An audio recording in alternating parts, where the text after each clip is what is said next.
안녕하십니까. 제1회 무속 콘서트를 진행하겠습니다. 오늘 진행을 맡은 강은미 신수구 인사드리겠습니다. 반갑습니다.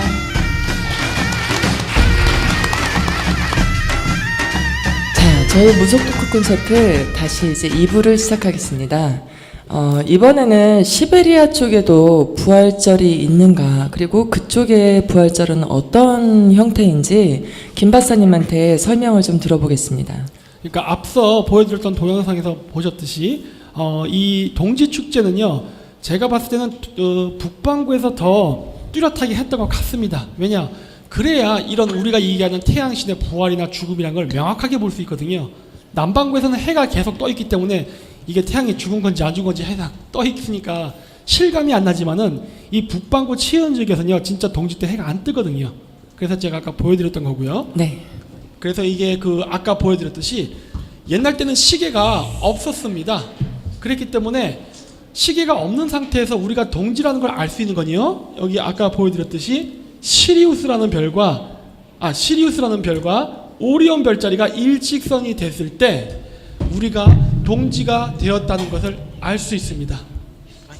그래서 나중에 여기 일직선으로 쭉 지나가면은 태양이 떠요. 근데 이게 북위 60.6도에서는 어떠한 좀 장관이 보이냐면요, 태양이 아까 조금 뜬다고 했지 않습니까? 지표면에 살짝.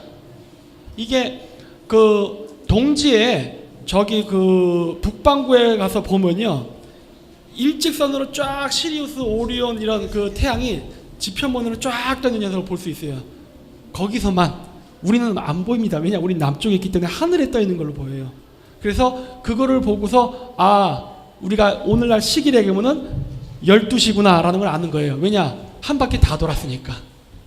표면에 쫙 별들이 서 있는 걸 보고. 그래서 옛날 때 시계가 없이도 이거를 보고서 우리가 한 해가 지나갔다는 거를 육안으로 확인할 수 있었던 거예요. 그래서 이거에 바탕이 돼서 나온 신화가 아마 예수 탄생 신화가 아닌가라고 보는 겁니다.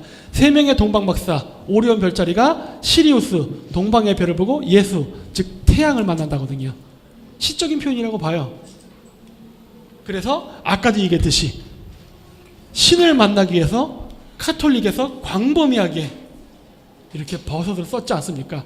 유대교만 쓴 게 아닌 겁니다. 그 이후에 카톨릭에서도 썼던 거예요. 물론 불교에서도 많이 나옵니다. 그래서 이렇게 고대 종교를 이렇게 들고 있죠, 손에. 이 버섯을 들고 새를 타고 있어요. 새를 타면 하늘을 날아갈 수 있죠. 거기에 버섯을 왜 들었을까요? 이게 자기가 버섯을 먹고 환각작용을 통해서 하늘로 올라가는 신을 만난다는 거를 이렇게 예술작품으로 표현한 거 아닙니까?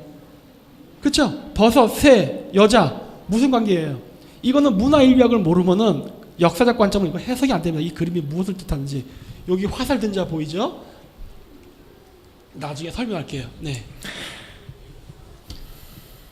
네, 시간에 대해서 중요성에 대해서 한번 묻고 싶은데 네. 시간은 왜 중요한가? 신은 시간이다라고 이렇게 네, 이건 표현하시는데. 제가 굉장히 좋아하는 표현입니다. 영화 때 봤던 영화 루시에서 왕창 뽕을 맞고 그 여자가 맺힌 말이 뭡니까? 신은 시간이다. 굉장히 중요한 말이에요. 그 여자도 공격해도 뽕을 맞았네.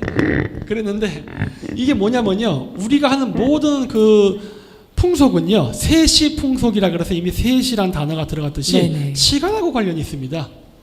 그래서 우리가 신을 맞이하는 것과 시간은요, 연관성을 갖고 있다는 거예요. 그렇지 않습니까? 네. 자, 그렇다면 어떠한 연관성을 가지고 있느냐? 우리가 보통 불교에서 12제자, 예수의 12제자, 공자의 12제자 이런 식으로 10이라는 숫자가 반복적으로 나타납니다. 한다고기에 12왕국, 켈트족이 얘기하는 12개의 국가 이런 식으로 여러 지역에서 숫자 12가 반복적으로 나타나는데요. 이것도 마찬가지로 황도 12궁에 12개의 별자리를 본따서 맞는 거거든요. 근데 재미있는 것은 우리가 지금 사는 시대는 파이시스라 그래가지고 물고기 자리 시대입니다. 우리 이전에는 아이리스라 그래서 양자리 시대였고요. 그 이전은 타우루스라 그래서 황소자리 시대였어요. 신은 시간이라면 신의 이미지는 시간의 이미지와 같아야겠죠. 논리적으로. 그렇죠? 과연 그런갑니다. 자, 일단 유대교부터 보지요. 모세 이전에 유태인들이 믿었던 종교는 무엇입니까? 바알 신화라든가 그 다음에 신화에서 내려왔을 때 황금소 숭배라는 이야기가 나와요. 그렇죠? 네. 그 다음에 모세를 통한 그 이후부터의 원시 기독교가 시작이 되는데 모세를 묘사할 때는 이렇게 양으로 묘사를 합니다. 그렇죠? 네. 그 다음에 모세가 지나고 이제 예수님이 나타나죠. 물고기로 묘사하기 시작해요. 왜 그럴까요? 황금소, 타우루스 소, 그 다음에 양, 아이리스 양. 지금 우리 물고기 잘 시대 물고기 같은 순서대로 가고 있죠. 신은 곧 뭡니까? 시간이에요. 그렇죠? 이건 뭐 기독교뿐만이 아니라 보다시피 불교, 이슬람 다 그래요. 왜? 지금 우리가 지금 어느 시대에 살고 있습니까? 물고기 자리 시대에 살고 있잖아요. 물고기 자리 시대 고등 종교는 왜 일관되게 물고기를 심볼로 쓰고 있을까요? 신의 이미지가 바로 물고기 자리 별자리 시대와 연관이 있기 때문이 아닐까라고 보는 겁니다. 그래서 이게 쌍어도를 보통 저기 티베트 불교에 가면요 이런 식으로 묘사를 합니다. 그래서 저거 뭐냐 그럼 부처님의 눈이라 그래요. 눈이라 그러는데 서양의 점성술, 제가 책을 갖고 왔습니다. 이거 정통점성학이라는 책인데 이 책 굉장히 재밌어요. 왜냐면 이 책에 보면은 점성술에는 태양은 왼쪽 눈, 달은 오른쪽 눈. 뭐 여자일 때는 반대로 여기가 태양, 여기가 달. 그래서 눈을 태양으로 묘사를 합니다. 근데 중앙아시아 탱그리리즘, 시베리아 샤머니즘에서도 탱그리가 우주를 창조할 때 탱그리의 왼쪽 눈으로 태양을 만들고 오른쪽 눈으로 달을 만들었다는 이야기가 나와요. 그럼 이건 벌써 일맥상통하게 같은 이야기를 하고 있는 거 아닙니까? 그렇죠. 따라서 신이란 이미지가 별과 관련이 있고 별은 우리가 시간을 측정하는 도구이거든요. 따라서 신은 곧 시간이 되는 것이죠. 그 어딥니까? 저 부산 범어사 가면은 대웅전 앞에 물고기 2마리가 있어요. 상어. 그래서 그 범어사의 그 절에 사찰에 왜 물고기 2마리가 있는가? 예전에 내가 굉장히 궁금했어요.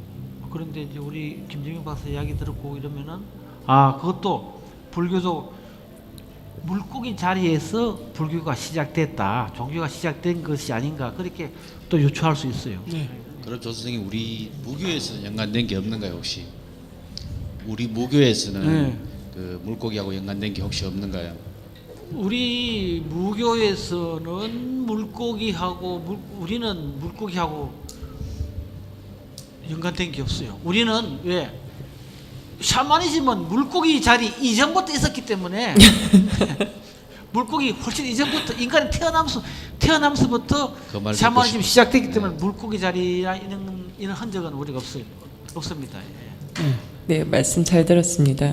네, 그래서 보시면은 여기 보시다시피 이집트에도 하토르라는 태양신이 있었고 신농신도 황소신으로 묘사가 됩니다. 그렇죠? 예. 바이킹의 시조신 부르신도 황소로 묘사돼요. 크리슈나도 하얀소로 묘사를 합니다. 이건 뭐 이스라엘의 바알신 왜 다 소일까요? 응? 공교롭게도 이 시기는 황소 자리와도 일치합니다. 신농 씨가 살았던 연대가 그 당시는 황소 자리 시대예요. 신의 이미지에 황소가 붙어 있어요. 물론 왕의 이미지에도 황소가 붙습니다. 왜냐? 왕은 천자라고 생각했기 때문에 황소 자리 시대의 천자는 황소 이미지를 가져갈 수 있죠. 그래야 자기가 천손, 즉 탱글이란 걸 의미할 수 있기 때문에. 그래서 전 세계에서 이렇게. 그래서 여기 보면은 아문라라고 써있는데 오늘날 기독교에서는 이 양자리 시대 태양신의 그 종교의 의식을 따와서 기도 맨 끝에 아멘을 하죠. 이 아멘은 이집트 양자리 태양신의 이름이었던 아문에서 온 겁니다. 그래서 이슬람도 기도 끝나면 아멘 합니다. 아마 이슬람교를 잘 모르셔서 그런 거 모르실 분 계실 수도 있는데 네. 이슬람도 아멘 합니다. 네. 그럼 김 박사님 이 말씀을 듣자 하니까 네. 이 김 박사님 이 말씀을 쭉 들어서 연계지으니까 네. 천문학이나 이 점성술하고도 많이 연관된 게 있다고 생각이 드는데. 그러니까 천문학과 정성술은요 굉장히 많은 관계가 있습니다. 여기 지금 제가 점성학 그 정통 정성학이라는 책을 갖고 왔는데 여기서는 이걸 뭐라 써냐면 크리스천 애스트롤로지라 써놨어요. 기독교 점성학? 기독교의 무슨 점성학입니까? 샤머니즘이지 원래. 이게 수팝이 돼서 그런 거예요. 근데 성경 구절을 봐도요 그런 건 굉장히 많이 나옵니다. 예를 들어서 여기 보면은 욥기 9장에 보면 그분께서 홀로 하늘을 펴시고 바다의 파도를 밟으시며 악투루스, 이건 목동 별자리를 상징하거든요. 와 오리온, 그리고 플레아데스와 남쪽의 방들을 만드시고, 이게 무슨 말이에요? 지금 별자리 얘기하고 있단 말이에요. 지금 제가 나중에 이거 질문하시면 제가 이 별은요 따로 보여드릴게요. 제가 천문학 프로그램을 가져왔거든요. 지금 우주 창조 이야기를 하는데 이 부분을 왜 얘기하냐, 여기가 천국의 위치거든요, 플레아디스가. 근데 그런 이야기를 하고, 그 외에도 뭐 내가 플레아디스의 감미로운 영향력을 묻거나, 왜 감미롭다 했을까요? 플레아디스가 고대 샤머니즘이던 천국이거든요. 그리고 오리온의 띨스를 풀 수 있느냐, 뭐 기타 등등 이런 별자리에 대한 구절들이 굉장히 많이 나오는데, 이거는 마찬가지로 고대 샤머니즘으로부터 구전으로 전승해왔던 별자리 신의 신앙이 이 기록화된 것이 아닌가. 다만 이렇게 좀 애매모호하게 쓰는 이유는 뭐냐면요, 고대는요 지금과 같은 서술형 문장체가 아닌 식구를 썼기 때문에 그렇습니다. 우리가 유교 경전도 시경이라는 게 있잖아요. 그 당시에 정서가 그랬어요. 그랬기 때문에 이런 시구절 같은 기록이 있는 것이지, 이게 뭐 애매하다던가 환상이라든가 신비주의 그런 건 아닙니다. 네. 저 황소의 시대 그리고 물고기의 시대, 이거를 누군가가 알려줬겠죠? 그게 혹시 샤먼이었을까요? 저렇게 굉장히 공통적으로 나타나는 거는 네, 그들이 그냥 알게 되진 않았을 것 같은데요. 그거는 저는 솔직히 미스테리입니다. 네. 왜냐면요, 이 가장 오래된 이 황도 12궁의 개념은요 수메르에서 일단 나옵니다. 제가 자꾸 뭐 황소자리 물병자리 하니까 우리는 여태까지 공부를 할 때 동양학과 서양학이라는 분리의 개념으로 배웠기 때문에, 아니 이게 도대체 우리 동양의, 즉 한국의 무속과 무슨 상관이 있냐라고 할 수 있어요. 그렇죠. 하지만 저 서양의 저런 황도 12궁의 개념은요 수메르에서 온 거고요. 그리고 10세기 북경 위쪽에 옛날 요나라 황제들의 무덤이 있거든요. 거기서도 황도 12궁의 벽화가 발견됩니다. 따라서 최소한 AD 10세기에는 아시아에 있었던 건 유물적으로 증명이 되는데, 그 외에 다른 신화로도 그거를 증명할 수 있는 방법이 많이 있습니다. 근데 지금은 일단 설명은 안 하고요, 생략하도록 하겠습니다. 네. 그리고 크리스마스는 보통 사람들이 알기로는 예수의 탄생일, 부활절 이렇게 알고 있잖아요. 네. 그 왜 어떤 이론을 바탕으로 그게 만들어진 건지, 정말 예수의 탄생일일까요, 그날이? 예수라는 건 이게 그러니까 제가 봤을 때 상징적인 의미이고, 그렇다고 해서 진짜 실존을 안 했다고 보지는 않습니다. 네. 왜냐면 아까도 얘기했듯이 여기 이 점성학 책에 보면은 재밌는 그 이야기가 나와요. 그것이 뭐냐면은 이 서양 애들은 그 점성학적으로 봤을 때 종교 지도자가 언제 태어나냐라는 게, 여러분 생년월일별로 이렇게 별자리 점 보는 거 있어요. 맞아요. 뭐 양자리는 성격이 네네. 어떻다, 무슨 자리는 성격이 어떻다, 이런 것들이 쭉 나오는데, 여기 보면은 그 정갈자리는 종교 계급, 즉 종교적 성향을 띠인 사람이 태어난다라고 돼 있어요. 그때가 언제일까요? 동지입니다. 동지는 몇 월 며칠이죠? 12월 21일, 11월 25일. 네. 12월 25일 날 태어나는 사람들은 종교적 성향을 가지고 태어나는 사람들이에요. 그럼 그때 태어난 예수도 샤먼이라는 뜻이 일치하겠네요, 그죠? 그러니까 기독교 구약의 내용은요 전형적인 샤머니즘이에요. 거꾸로 맞춘 걸 수도 있네요. 네? 거꾸로 맞춘 걸 수도 있네요. 시기를. 거꾸로 맞춘 게 아니라 이미 물고기 자리 시대로 새 시대가 도래했으니 새 시대에 필요한 메시아가 필요하겠죠. 어떤 그게 종교적 지도자가 됐던 정치적 지도자가 됐던. 그런데 제가 제천 행사 끝나고 섹스한다고 했잖아요. 그거 왜 하는 거냐? 좋은 날을 받아서 자손을 번창시키는 날인데 12월 25일 날 아이가 태어나려면은 언제 부모님들이 거시기를 해야 될까요? 언제? 한 입춘 때. 입춘 때? 네? 입춘 들어가기 전에. 바로 봄 되기 전에. 2월 달이잖아요. 그렇죠. 네네. 발렌타인데이 있다는 겁니다. 발렌타인데이가 무슨 성 발렌티노랑 무슨 상관이 있습니까? 그거는 네. 방편이죠. 왜 그랬느냐? 고대 유럽이 로마 제국한테 정복당하고 토촉 종교가 기독교에 의해서 짓밟혀질 때, 그 당시에 드루이드라든가 여러 그 샤먼들이 자신의 전통을 지키기 위해서 바로 기독교 성직자 이름을 갖다 붙여버린 거예요. 그럼 어떻게 됩니까? 그날 섹스를 해도 아무 문제가 없는 거죠. 그렇죠. 여러분 발렌타인데이 때 성 발렌티노 길입니까? 여러분 발렌타인데이 때 정말 슬퍼하세요? 우리 성자가 그날 돌아가셔서 정말 가슴 아프다, 그런 생각 안 하시고 오늘 어디다 방을 잡고 내 애인에게 술을 먹여갖고 한번 잡아뜨릴까 이런 생각하잖아요. 솔직히 얘기해서 왜 그래요? 맞아요. 여러분들은 전통을 충실히 따르시는 겁니다. 네, 고대의 전통을 그대로 가고 계신 거예요. 요즘은 발렌타인데이가 그냥 초콜릿 먹는 날로 변해버려가지고 사실은 이제 아까 이야기했는 그 부활절을 이야기를 했는데 12월 25일은 부활절이 아니에요. 태양이 부활했는 날이고 예수가 탄생한 날이지. 기독교에서 부활절은 진정한 기독교에서 그 부활절은 양의 기운이 진정 세질 때 부활절을 해요. 그게 언제냐? 충분히 지나야 돼. 충분은 밤과 낮의 길이가 똑같잖아요. 밤과 낮의 길이가 똑같으면 저 기독교 해석으로는 선과 악의 힘이 똑같다는 거지. 네, 네. 여기서 충분히 지나고 첫 번째 뭐 일요일인가 뭐 그럴 네. 때 완전히 양의 기운이 세가 세졌을 때 그때 부활절을 하는 거예요. 그래서 12월 25일 날 예수가 태어났다고 이야기를 하지만 기독교의 부활절은 충분히 지나고 난 뒤에 한다. 네. 거기 좀 차이가 있습니다. 네, 그래서 제가 여기 정통 심리학, 정통 점성학 요 책의 59페이지를 한번 읽어볼게요. 자, 사수자리가 동짓대에 있는 별입니다. 반은 말이고 반은 사람인 켄타우로스는 그는 하늘과 땅 사이를 여행하며 벌써 샤먼의 냄새가 나기 시작하죠. 여행하면서 인간과 하늘을 연결시켜주는 중재자로서 자신을 인식한다. 그래서 사수자리는 성직자의 별자리라고 한다. 뭐가 다릅니까? 똑같이. 벌써 답이 나왔잖아요. 그래서 고대 발렌타인데이는 12월 25일 날 태어나는, 그러니까 동짓대 12월 25일 날 태양신이 부활하는 그 날짜에 맞춰 태어나는 아이를 얻기 위한 종교 행위였고, 그때 태어난 아이를 축하해 주는 게 바로 샤먼, 즉 동방박사였다는 것을 알 수가 있죠. 따라서 우리가 그 시대정신이라는 거 이런 거 여러 번 보신 분들 계실 거예요. 뭐 예수는 별자리에 이런 황교실빙을 닮았기 때문에 예수는 가짜다라고 저는 보지 않습니다. 왜냐? 고대 샤먼들은 하늘의 기운을 받아서 자손을 잉태시켜야 된다고 생각했기 때문에 별자리와 인간의 탄생 주기를 맞췄기 때문에 별자리도 그렇고 인간도 그렇게 태어난다라고 봐야 돼요. 실질적으로 그랬습니다.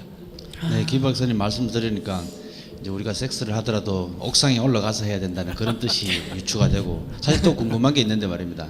이 동지가 있으면은 네. 여름 하절기에 백야가 있잖아요. 네. 백야는 또 다른 축제가 또 있는가요 혹시? 하지 축제 같은 게 있죠.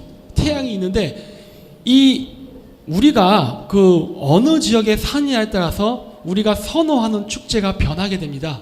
네. 예를 들어서요, 남쪽에 사는 사람들한테는요, 그 북쪽 사는 사람들한테는 태양이 간절하기 때문에 동지가 굉장히 중요한 축제예요.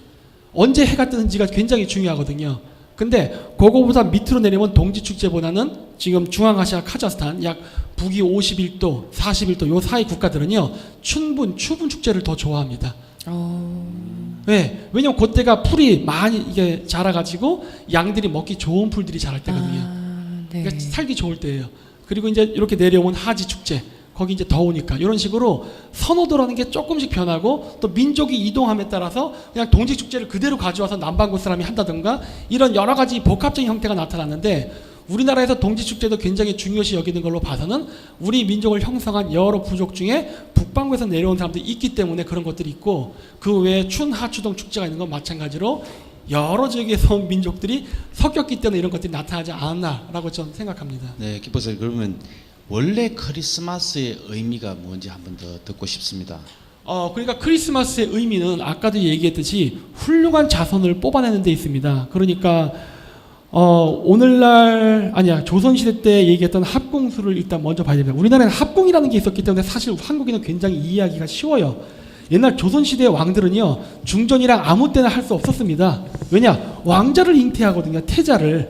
그래서 네. 천관이 항상 시를 보고 오늘 몇 시서부터 중전과 합궁을 해야 됩니다. 그래서 맞아요. 어느 장소에서 하십시오 하고 이렇게 쳐다보고 있죠.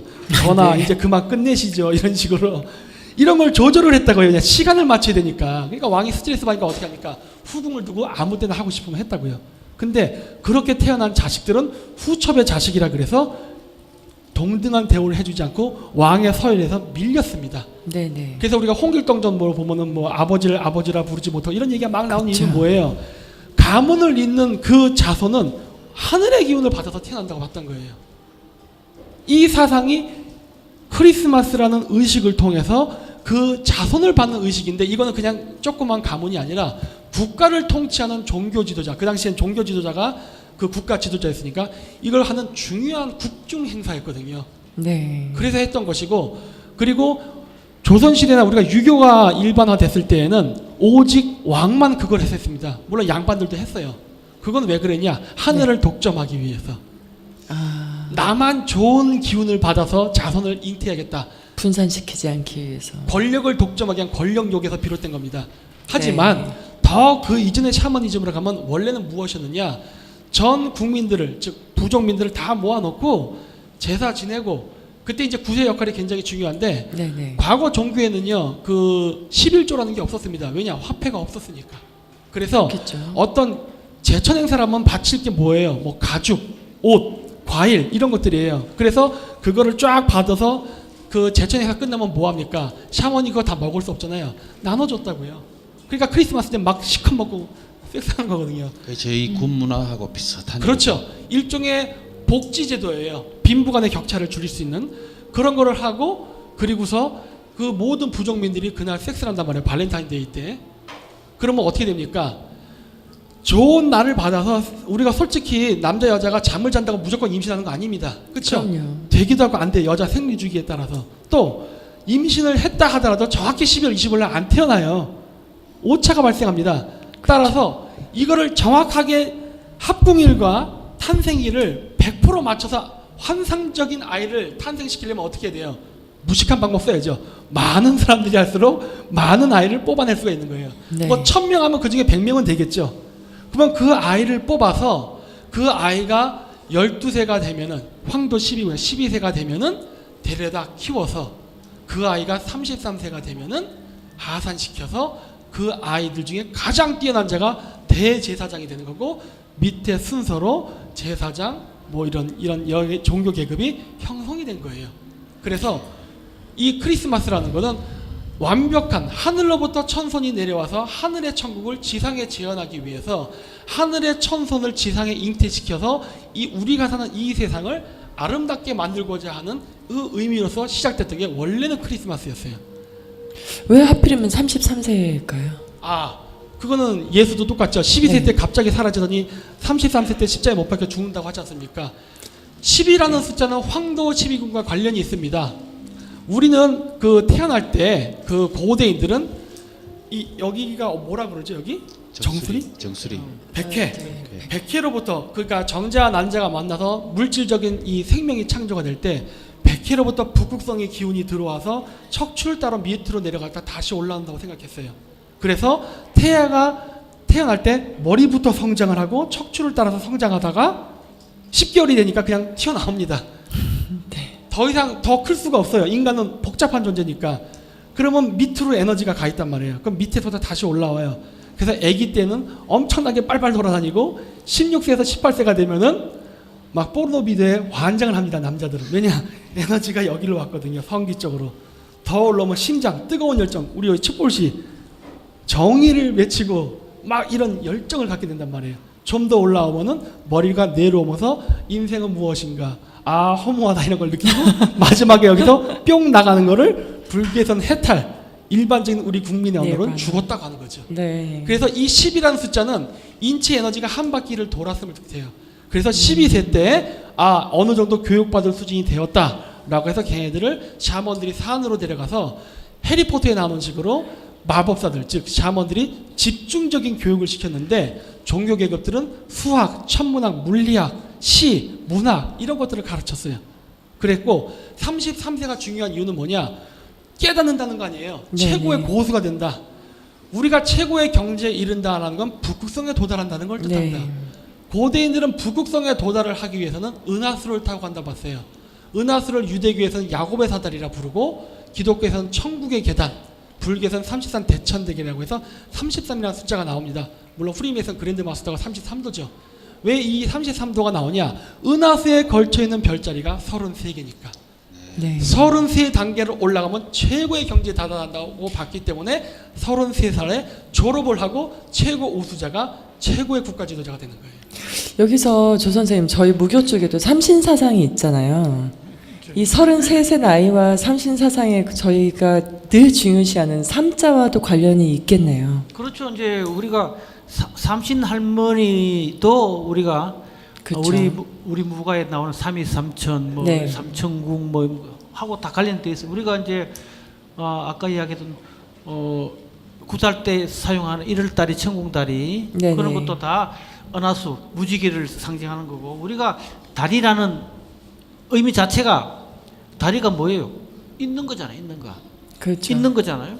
그러면 우리 1월다리 천궁다리라는 것은 하늘과 나를 잇는 의미다. 그래서 우리가 내린꽃이나 신내린꽃이나 우리가 진적을 할 때 1월다리를 걸고 그렇게 하는 거예요. 그래서 삼신 할머니 사상은 전 세계 우리는 삼신 할머니 그러지만 전 세계 삼신 할머니와 똑같은 신들은 다 존재해요. 전 세계 다 존재를 합니다. 그 이름만 부르는 호칭만 다를 뿐이지. 그래서 3월 사유체계로 하는 것은 전 세계 마찬가지죠. 미국도 3이고 우리도 3이고 모든 3이고. 네. 그래서 정부 조직도 상권분리로 되어 있고 우리 운동 경기도 3으로 하고 모든 게 3으로 그렇게 되어 있습니다. 그래서 이거는 특별히 우리 민족의 사상이다 하는 게 전 세계 공통적인 천손 하늘의 사상이다. 그렇게 이해하시면 될 겁니다. 그 예수님의 탄생이 좀 독특하잖아요. 네. 그 마리아님께서 처녀 수태를 하시죠. 네. 그 남편이 없이 네. 그러고 나서 이제 세상을 구하는 분이 이제 태어나셨는데 그 다른 유라시아 지역에도 그러한 그 이야기들이 존재하는지 굉장히 좀 궁금하거든요. 당연히 존재합니다. 사실 주몽의 아버지는 헤모스라고 하지만은 처음에 조금 얘기 나오다 끝나버리고 누르와치도 그렇고 아버지는 없는데 어머니가 햇빛을 받아서 갑자기 잉태했다는 처녀 수태를 하고 네네. 뭐 처녀 수태 신화 우리나라에 많잖아요. 부여에도 보면 나오고 네. 누르와치 징기스칸 아버지가 있는데 빨리 돌아가시고 이상하게 이 시대에 태어난 많은 영웅들 예수, 석가모니, 주몽, 누르와치, 야유라보기 기타 등등 많은 건국자들과 종교 지도자들은 애비 없이 태어나거나 혹은 아버지가 빨리 요절을 해버리거나 어쨌든 그러한 속에서 어머니와 아들이 어떤 그 성장 과정을 거쳐 그 아들이 영웅이 된다는 이야기가 주류를 이루고 있습니다. 네. 네, 말씀해 주십시오. 아니 그러니까 지금 우리 김정일 박사가 서양 쪽을 이야기하고 동양 쪽은 내가 이야기했는데 동양 쪽을 이야기해버렸는데 아 그래요? 서양에도 아니 네. 그렇게 네네. 정한 건 아닌데 네. 공부를 그쪽에서는 그쪽 이야기하고 내가 다른 이야기해버렸다 이야기. 네. 서양에도 보충 설명을 해주세요. 우리가 예수만 처녀 수태하고 12제자 그다음에 뭐 12제자를 두고 그다음에 배신 당하고 네. 뭐 죽고 딱 3일 만에 부활하고 예수만 그런 게 아니에요. 이집트 신 호루스도 있고 모스도 똑같아. 또 내가 지금 까먹었는데 크리스나도 그렇습니다. 맞아요. 네. 그래서 그 전기되는 과정이 똑같아. 처녀 수태에다가 엄마가 처녀 수태에다가 나이 30대 들어가서 종교 지도자가 되고 12제자를 돕고 제자한테 배신당하고 죽어서 3일 만에 부활하고 하는 이런 스토리가 중동 지방에는 굉장히 많이 있어요. 예수만 있는 게 아니에요. 예. 왜 그렇게 특별하게 만들어야 되는 그런 어떤 배경이 있었을까요? 천손이니까요. 그러니까 우리가 예전에 할머니들은 그런 말씀 많이 하셨잖아요. 막 우리가 막 대통령 비판하고 할 때 그래도 지도자는 하늘에서 내려주는 거다 네네네. 이런 말 많이 들었죠. 네. 우리 이미 알고 있지 않습니까? 그러니까 고대인들은요 지도자는 성군이건 폭군이건 어쨌든 하늘로부터 내려온 어떤 그런 존재라고 특별하게 생각했어요. 그러니까 천자라는 단어 나오고 하는 건데 다만 지금 이 시대를 사는 우리 그 많은 이야기들 즉 건국의 신화라던가 종교의 창시자들의 신화가 처녀 수태를 주류를 이루게 된 이유는요. 아까도 얘기했듯이 우리가 사는 시대는요. 물고기 자리 시대입니다. 물고기 자리 시대라는 건 여기 그림이 있죠. 지구에서 여기 그림이 거꾸로 되어 있네요. 잘못 썼는데 반대로 보셔야 됩니다. 지구에서 태양을 봤을 때 태양 뒤에 물고기 자리가 있는 거예요. 제가 그림 바뀌었습니다. 죄송합니다. 네. 물고기 자리가 있는 거예요. 근데 물고기 자리가 태양 뒤에 있으면 안 보이잖아요. 그렇죠. 그러면 우리가 태양이 물고기 자리에 왔다는 걸 어떻게 할 수 있을 거예요? 반대편 별자리를 보고합니다. 아. 물고기 자리의 반대편 별자리가 뭡니까? 처녀 자리예요. 즉 처녀 자리 AD 1년서부터 AD 2160년 사이에 태어나는 모든 종교 지도자나 정치 지도자는 천손이라면 네. 그 자는 처녀의 기운으로 태어나야 되는 거예요. 자, 근데 이제 문제는 뭐냐? 예수는 어디서 태어났습니까? 동네. 어느 예루살렘. 동네예요? 예루살렘. 예루살렘. 예루살렘, 베들레헴 많이 베들레헴. 얘기하잖아요. 네, 베들레헴. 베들레헴이 뭘까요, 도대체 그러면? 히브리어 아시는 분 계세요? 베들레헴? 베들레헴은 영어로 브레드입니다. 빵. 아. 빵이에요. 네, 맞죠. 동방 박사가 동방의 별을 보고 예수를 찾아서 베들레헴을 간단 말이에요. 네, 이 네, 이야기가 네. 나온단 말이에요. 네. 이 이야기는 천문학적으로 12월 25일이라는 건 아까 말씀드렸죠. 오리온, 시리우스, 태양은 일직선으로 정렬한다. 아하, 태양신의 부활, 즉 태양이 탄생하는구나. 즉 예수가 탄생하는구나. 근데 왜 하필 베들레헴일 거예요? 베들레헴. 왜 그러냐면은 처녀 자리를 서양에서는 버거라 부르는데 이 버거는 라틴어입니다. 오늘날 영어의 버진이죠. 네, 네. 유태인들은 저렇게 부르지 않았어요. 저거를 뭐라고 불렀을까요? 버거가 아니라 베들레헴이라고 베들레헴으로 불렀습니다. 불렀겠지 뭐. 물고기 자리 예수, 물고기의 태양신은 베들레헴에서 탄생하는 거예요.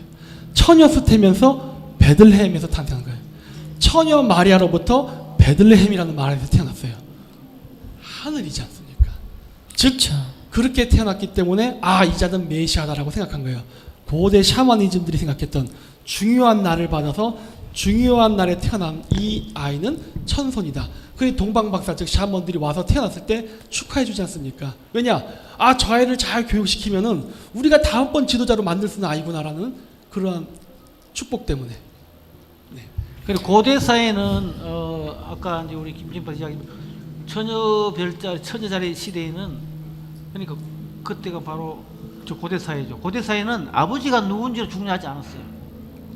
아버지가 없어야만 더 신성시되고 하늘의 전기를 받아서 아기가 탄생한 거기 때문에 아버지가 중요하지 않았기 때문에 그 시대는 모든 영웅들은 아버지 없이 엄마는 처녀 수태로 태양을 삼키든지 별을 삼키든지 달을 삼키든지 해서 태어난 아기로 다 묘사되는 겁니다. 네, 아빠는 있습니다. 근데 이상하게 정자업체는 안 만들어져요. 네, 근데 아빠 있습니다. 선생님도 궁금한 게 정말 그렇다면 신격한 거예요. 잉태를 했다면은 사실 그게 잉태를 그렇게 한 게 아니고 뭐 아빠는 모르나 우울한 유전자에게 정자를 가지고 이래 인공 수정했는 그런 흔적은 없는가요 혹시? 아니 그 분명히 예전에는 샤만의 몸에서 태어난 아기여만 지도자가 될 수 있었어요. 네. 그래서 서자란 말이 우리가 서자한웅이라고 하잖아요. 서자한웅. 네. 그럼 서자는 우리가 알기로는 최비자손 네. 이렇게 생각하잖아요. 그 의미는 같지만은 반드시 서자는 아버지가 누구라는 게 중요한 게 아니에요. 샤만의 몸에서 샤만의 몸을 통해 특별한 날에 샤만들의 몸을 통해서 태어난 아기여만 서자가 되는 거예요. 이 서자부야. 서자부는 태어나자마자 막바로 지배 계급으로 들어가는 거예요. 그래서 가까운 이야기로 이스타나 신전 알잖아요. 이스타나 신전이 뭐예요? 태양 신전이죠. 이스타나 신전에 일정한 날에 군인이나 모든 사람들이 신전에 공물을 바치면 곡물이나 돈이나 이런 걸 바치면은 신전의 여사제들은 곡물을 바친 사람하고 섹스를 하게 돼 있어요. 어머니로 섹스를 했어야 됐어요. 그래서 뭐 사제들이 제1사제, 제2사제, 제3, 제4사제까지 있었는데 네. 이거 가지고 모질하니까 그 나라에서 처녀들을 몇 살까지는 그 신전에 봉사를 하라고 이렇게 법으로 정하기도 했었어요. 어느 나라에 있는 신전이죠? 거기 이스타나 저기 중동 지방이에요. 중동 지방. 중동 지방에 그러니까 오리엔트 시대니까 페르시아 중동 지방에 있는 이스타나 신전이죠. 그러니까 거기서 태어난 아기는 아멜루라 그래서 막벌로 전사계급으로 들어간 거예요. 전사계급으로. 그래서 얘들은 전쟁에서 이겨서 공을 많이 세우면은 네. 영웅이 돼서 자연스럽게 임금이 되는 거예요. 왕이 돼요. 로마는 군인 정치잖아요. 로마가 전쟁 나가서 제국에서 막 전쟁을 많이 무찌르고 힘이 커지면은 자기가 황제가 되는 거예요. 그래서 그렇죠. 전쟁에서 이기고 돌아온 장군을 황제가 죽여버리는 경우가 굉장히 많아요. 왜? 자기 자리를 이어가게 되니까. 그래서 결국은 우리 서자 한웅이란 말이 바로 샤만을 통해서 정자를 이식하든 어떤 특수한 남자가 와서 섹스를 하든 특정한 날에 섹스를 해서 태어난 것이 바로 영웅의 탄생이다. 그게 바로 우리가 말하는 처녀 잉태고 그게 바로 우리가 말하는 난생스라고 이렇게 다 와전되는 겁니다. 네, 잘 알겠습니다. 김 박사님 혹시 제 질문에 대해서 뭐 하실 네. 말씀 없으신지? 그러니까 이 정도까지 나가면 이제 올림픽을 얘기 안 할 수가 없게 됩니다. 네. 여러분 올림픽 때 콘돔이 거덜난다는 거 아십니까? 선수촌에서 원래 올림픽은요 섹스하는 날이에요. 그날도 우리가 그런 얘기해요. 페미니스트가 그런 얘기하죠. 왜 올림픽에 여자는 참가 안 하냐? 이거는 남녀 불평등이다. 그래서 여자도 참가해달라. 그래서 우리 여자도 참가하지 않습니까? 네. 사실은 그건 남자가 불평등한 경기입니다. 왜요? 고대 그리스 경기를 보십시오. 남자들만 출전했죠? 네. 네. 빨개 벗고 출전했습니다. 그거 왜 그랬을까요? 왜 빨개 벗고 출전하죠? 그게 여자들. 바로 가장 힘센 자가 샤만하고 섹스하기 위해서 전투를 하는 거예요. 그건 정말이요? 위대한 아기를 탄생시키기 위해 하나의 전초 작업이죠. 그러니까 여자 샤먼들이 남자를 고르기 위해서 한 게 그 하계 올림픽의 기원이에요. 내 섹스 파트너를 찾기 위해서 가장 뛰어난 자를 찾기 위해서. 그래서 아까 제가 얘기했죠. 12월 25일 날 태어나는 건 종교 지도자가 태어난다고? 그렇다면 정치 지도자는 어떻게 태어날까요? 싸움 잘하는 애. 정치 지도자. 예? 하계 올림픽이 언제 합니까? 한 8월 15일에서 9월 15일. 뭐 요즘은 좀 이제 무너져서 왔다 갔다 하는데, 네, 그때 섹스를 하면은 언제 아이가 태어날까요? 5월달에. 5월달, 저기 뭐야 9월달에 그걸 얘기를 해야 되는구나. 4월달. 운동 경기는 7일을 합니다. 올림픽이 며칠 하죠? 보름 15일 하죠? 15월. 왜 15일을 할까요? 10일 딱 하면 안 돼요? 이거 딱 떨어지는데 왜 15일이 붙었을까요? 임신 주기 맞추기 위해서. 맞습니다. 여자 샤먼이 임신을 하기 위해서 그러는 거예요. 그래서 우리가 월경 하듯이 달에 맞춥니다. 네네. 올림픽 날짜를 잡는 건 태양력으로 잡아요. 양력으로. 하지만 그 날짜를 잡고 그 안에서 디테일을 잡을 때는 음력으로 잡습니다. 달의 형상. 상현달에서 시작해서 7일 동안 운동 경기를 해서 건실한 남자, 부실한 남자를 뽑아요. 7일 동안. 그러면 상현달이 어떻게 될까요? 보름달이 됩니다. 즉 여자 임신 확률이 높아진 시기가 돼요. 그럼 보름달서부터 하얀달이 되는 7일 동안 섹스를 하는 거예요. 7, 7, 15일이 되는 거예요. 그래서 그때가 되고 나면 언제 태어나냐면 7월달이 되나요? 7월 중순에. 그게 우리가 얘기하는 복날이에요. 그럼 이 날이 왜 네. 중요하냐? 가장 더울 때 태어나거든요. 네. 그리고 천문학적 현상은 동쪽에서 태양과 시리우스가 가장 가깝고 거의 동시에 뜨는 날입니다. 우리가 투르크인들이 나 싸움 잘한다라고 옛날 때 얘기할 때 뭐라 그러냐? 늑대전사라고 했어요. 네네. 시리우스가 뭡니까? 천랑성이거든요. 늑대들. 천랑성의 기운을 받아 가장 뜨겁게 태어난 자들이 바로 가장 싸움을 잘하는 자라고 봤기 때문에. 네. 그래서 무술을 잘하는 이런 정치 지도자는 7월달에 뽑은 아이들. 즉 그래서 하계올림픽과 동계올림픽은요 정치 지도자와 종교 지도자를 뽑는 제천 행사에서 유래된 겁니다. 여러분 신기하시죠? 알고 계셨어요 원래? 모르셨죠? 올림픽의 기원은 참 네. 예전에 모든 흥미롭습니다. 경기나 뭐 네. 로마의 그 검투사들이나 뭐 모든 경기는 네. 우수한 우수한 유전자를 받기 위한 하나의 도구였어요. 그래서 그 사람을 샤만을 통해서 섹스를 해서 아기를 태어나게 하는 거죠. 우리가 늘 자주 가는 대관령 국사당의 성황신으로 모시고 있는 범일 국사도 처녀 잉태예요. 어머니가 마을에 가서 마을 우물가에 가서 우물을 뜨다가 우물 속에 비친 태양을 삼켜서 범일 국사를 잉태했다고 이렇게 그런 이야기가 전설이 있습니다. 네. 그 사실일까요? 아니 그러니까 우리가 합봉이라는 게 있었지 않습니까? 네네. 우리나라 이런 정보는요 지금도 있어요. 사실 결혼했을 때 아들을 언제 하면은 낳을 수 있을까요? 그러면 이제 전보시 뭐 자축임에서 언제쯤 하면은 나올 것 같다 이런 얘기가 네, 그게 다 이런 얘기예요. 학공일을 잡죠. 그렇죠. 네. 우리나라 이미 존재하지 않습니까? 그래서 이거를 제가 굉장히 빨리 찾을 수가 있었어요. 이거 서양인들 보면은 맨날 그래요. 막 과학적 관점에서 한다면서 천문학의 관점에 맞춰졌기 때문에 예수는 가짜 인물이다. 뭐 그리고 종교 단체는 아니다. 막 성령을 은퇴했다는데 복잡하게 얘기할 거 없어요. 그냥 우리나라 전통 문화 보면 다 나와 있어요. 이거 있는 네. 거 아닙니까? 뭐 이렇게 어려운 거리라고 이렇게 힘들게 서양 학자들이 머리를 하지. 그러니까 없는 문화라 그래. 잃어버린 문화라 그렇고 우리 남아있기 네. 때문에 쉽게 찾은 겁니다.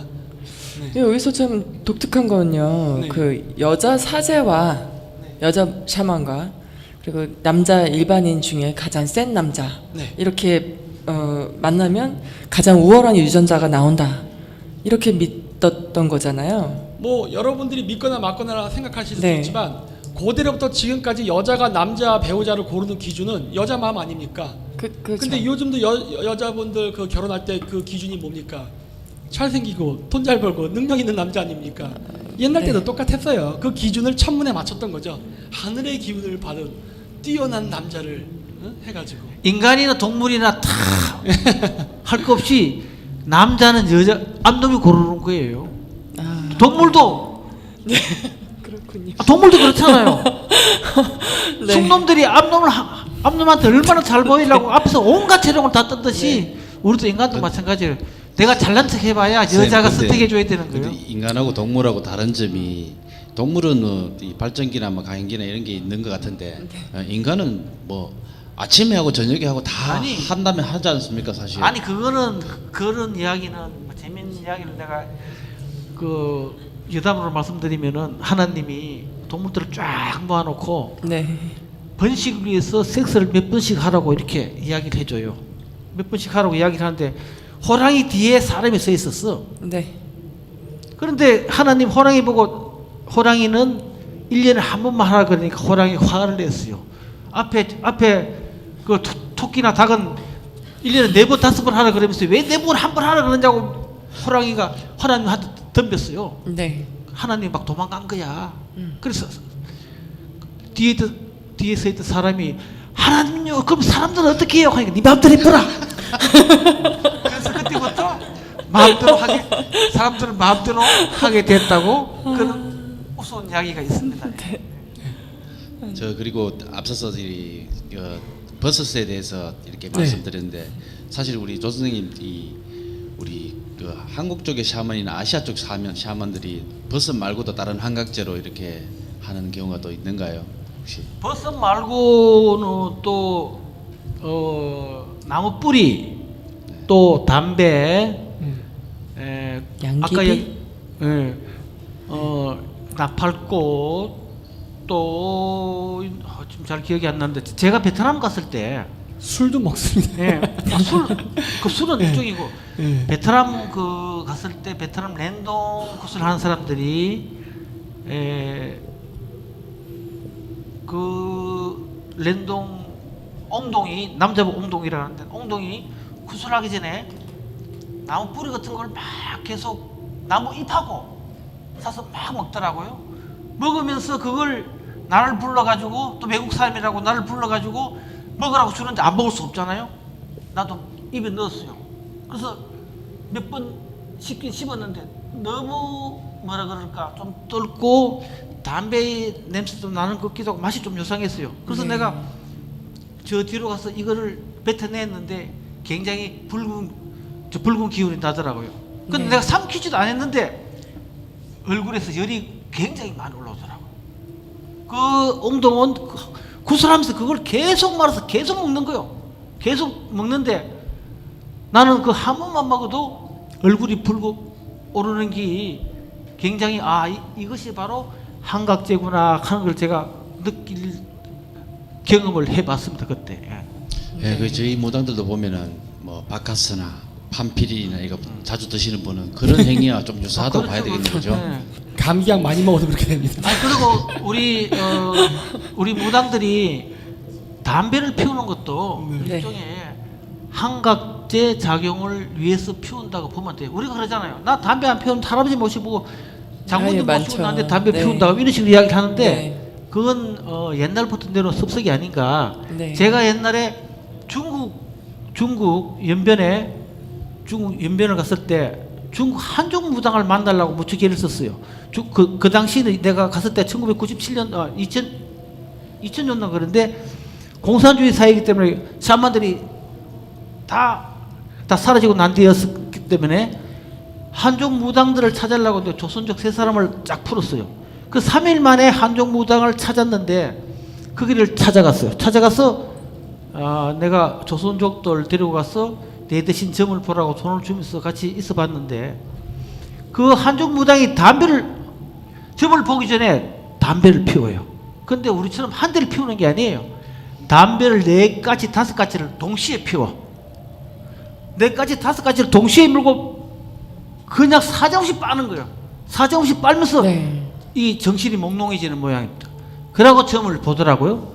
그래서 그 한족 조선족 2명을 점을 보라 그러고 이제 담배를 피우고 다 끝났어. 점을 잘 보냐 그러니까 병점이 저번이었는데 점을 잘 보느냐 잘 맞춘다 그래서 나도 좀 봐달라 그랬더니 막 화를 내는 거예요. 왜요? 담배를 또 피워야 되니까 진작 이야기하지 또 진작 이야기하지 또 이제 이야기했다고. 네, 그래서 또 담배를 4개 5개를 또 한 목에 피워요. 피우고 난 뒤에 점을 봐주더라고요. 그런데 정말로 내 몸에 있는 병을 딱 찍어내더라고요.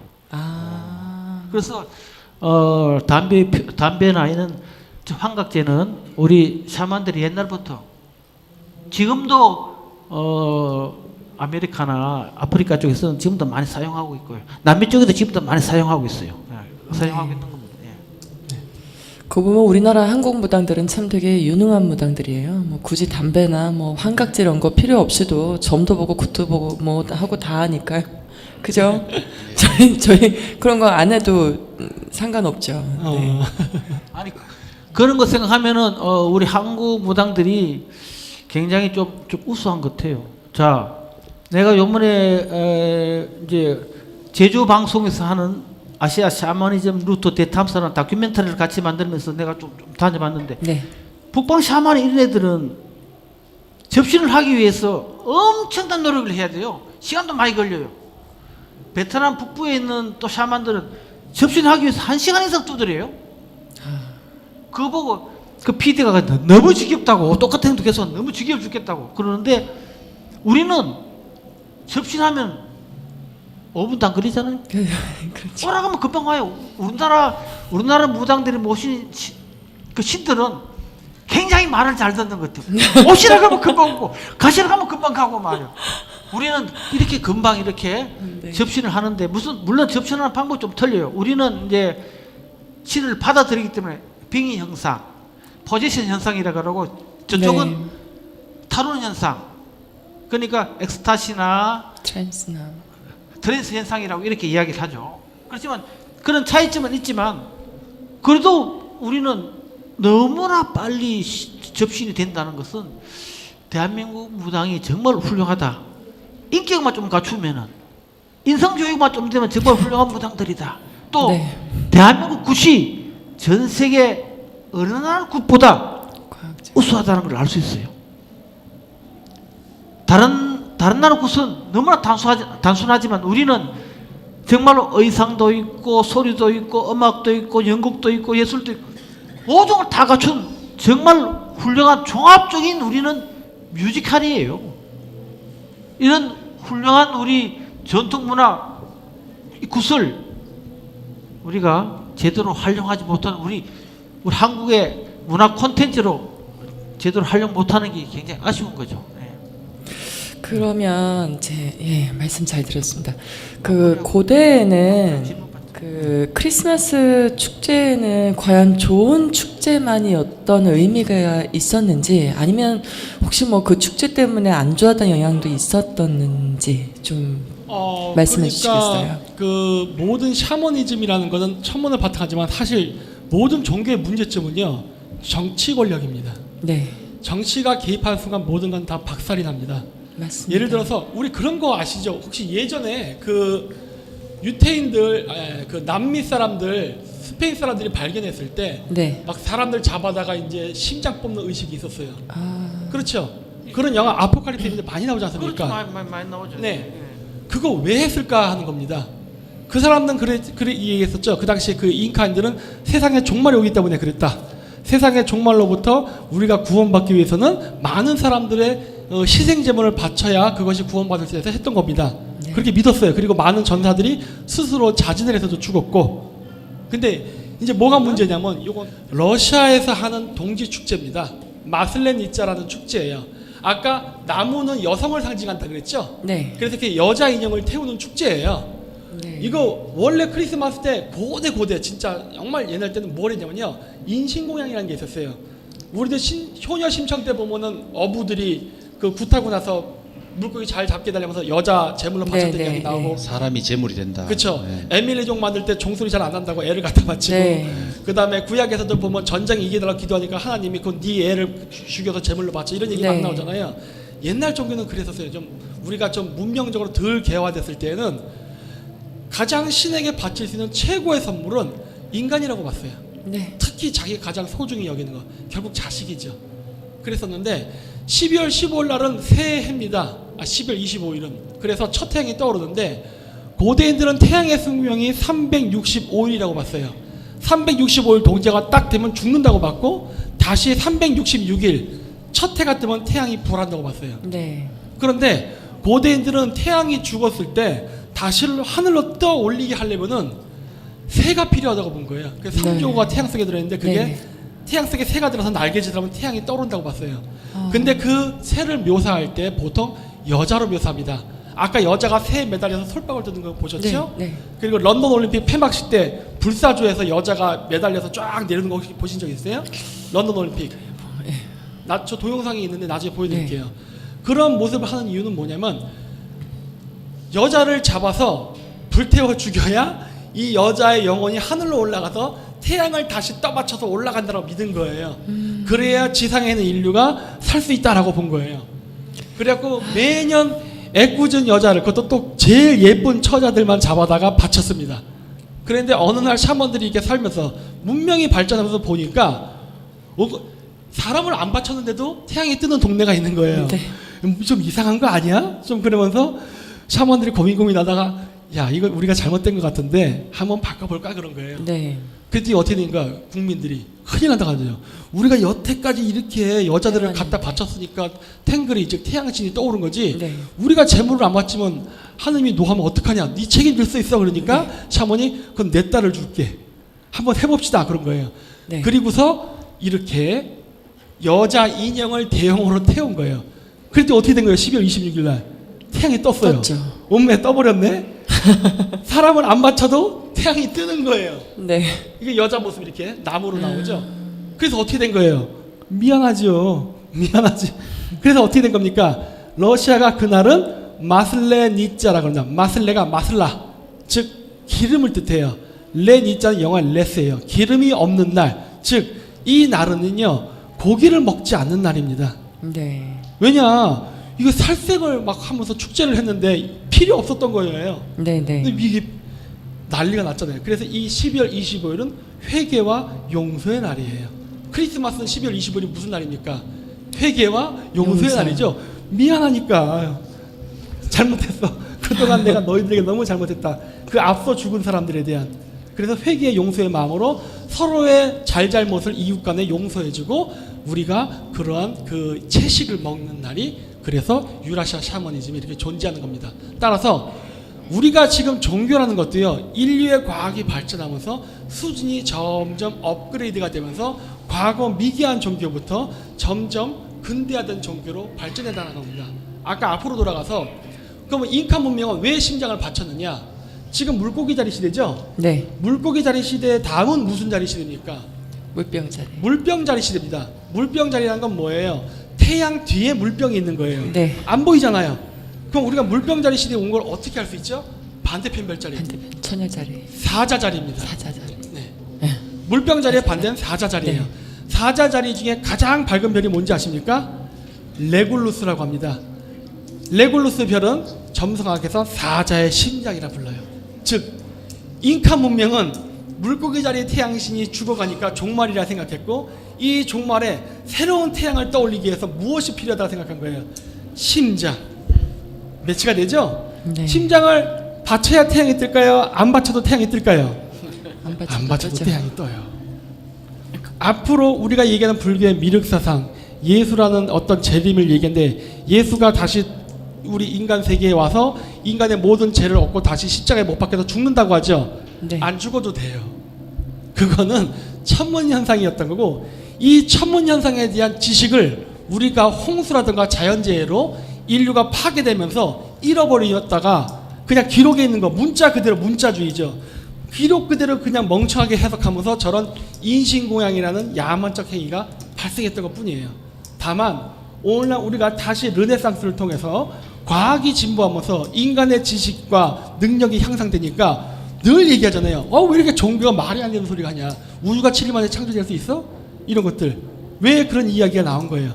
고대인들의 이런 기록의 원래 뜻을 이해하지 못했기 때문에 그랬던 거예요. 그러다 보니까 무식하게 사람 죽이고 심장 갖다 바치고 했던 건데, 살다 보니까 아니다라는 걸 알게 됐잖아요. 네. 따라서 미래에 온다는 메시아라든가 불교의 미륵 또는 마에트리아라는 것은 어떤 희생을 통해서 오는 것이 아니라 천문의 변화로 나타나는 현상이기 때문에 우리는 그냥 그 주기가 왔다고 알면 되고, 이런 거에 동요해서 막 종말이라는 등 막 재산을 갖다 바치고 이런 바보 같은 짓은 하면은 안 되는 겁니다. 네. 여러분 12월 25일에서 22일로 넘어간다 여러분의 신체의 변화가 일어납니까? 없어요. 물론 늙어요. 저처럼 이렇게 하면 이런 늙지만 늙긴 하죠. 새해가 된다고 뭐 뿅 하고 뭐가 새로운 게 발생된다 이런 거 아무것도 없는 겁니다. 네. 그냥 평정심을 유지하시고 잘 사시면 되는 거예요. 그러면은 메시아는 오게 돼 있는 거예요. 박사님, 어떻게 국제관계학을 공부하시게 됐고 또 지금은 한국이 아닌 몽골에서 거주를 하시잖아요. 네. 그리고 계기가 어떤 계기가 있으셨는지. 그 계기는 네. 그냥 정말 아까 얘기했듯이 우연한 계기였고요. 사실 네. 저는 국제관계를 공부하다가 국제관계 에너지 파이프라인 외교가 필요하기 때문에 고대사가 필요하다고 봤고, 왜냐하면 고대사 연구를 통해서 유라시아의 실크로드 민족들을 탱글이, 우리가 그냥 당군이라는 이름하에 하나의 문화, 역사 공동체를 이루면은 우리가 실크로드 교육을 통해 경제적 발전을 이룰 거라 생각했거든요. 그래서 거기까지 공부를 하다 보니까 고대사를 이해하기 위해서 샤머니즘을 연구한 거고, 샤머니즘을 연구하다 보니까 결국 천문까지 와버린 거예요. 네. 그러다 보니까 각자의 학문은 별개인 것 같지만 결국 하나로 통한다는 걸 알게 된 거예요. 사실 우연히 알게 된 겁니다, 이거는. 네. 질문 받고. 신을 믿으십니까? 아니, 자주 네, 굉장히 좀 어려운 궁금해서요. 질문인데 네, 좀 신을 여러분들이 믿으세요? 생각하는 그런 신을 이야기한다면 저는 안 믿습니다. 네. 저는 그런 신은 없다고 보기 때문에. 하지만 제가 지금처럼 얘기했던 우주의 창조와 규칙, 그리고 이 규칙에 따른 생명의 창조와 생로병사를 주관한 어떤 규칙은 존재한다고 봐요. 그리고 고대인들은 그것을 Great Architecture라 그래서 위대한 설계자라고 봤는데, 저는 그거는 믿습니다. 과학적으로 아직 증명할 수 없지만 나타나는 현상이니까. 네, 김 박사님 말씀 들으니까 네. 그때 김 박사님 주장하시는 말씀 중에 그러면 전 세계의 구분이나 세계의 흐름이나 동향에 대해서도 이 네. 천문학으로 이렇게 해결할 수 있다는 얘기인데 맞습니까? 여기에는 굉장히 조심해야 될 부분이 있다고 생각합니다. 무엇이냐? 저는 별의 기운이 인간에 영향을 끼친다고는 생각합니다. 기본적으로 그것은 인간이 태어날 때의 성격이나 태어날 때부터 어느 선천적인 병, 성격 이런 것들은 사실 전보면 성격 같은 건 기가 막히게 잘 맞춰요.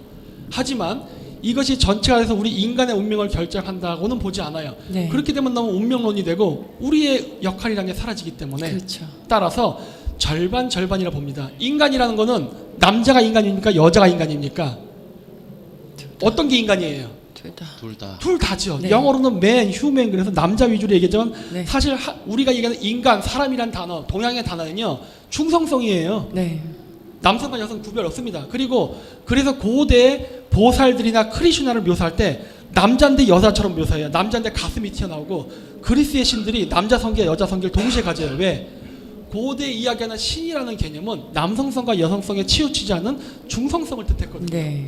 따라서 저는 이런 균형 잡힌 지식을 바탕으로 해서 우리가 종교라든가 과학 이런 거를 봤을 때 우리가 가장 합리적이고 완벽한 인간에 도달할 수 있다고 봅니다. 저희도 실제로 이제 신성 선생님은 제외를 하고 남자 박수들은 조금 다수인 분들이 이 말 조심해 여기. 네, 다수인 분들이 아주 섬세한 성격을 갖고 계시고 약간의 여성성도 갖고 계시는 분들이 있죠. 여자 만신들은 또 대부분 많은 이제 반이 넘는 이제 제가 이제까지 한 12년 동안 관찰한 결과 반이 넘는 분들이 그들이 여성임에도 불구하고 굉장히 남성적인 그런 성격을 가지고 있거든요. 네.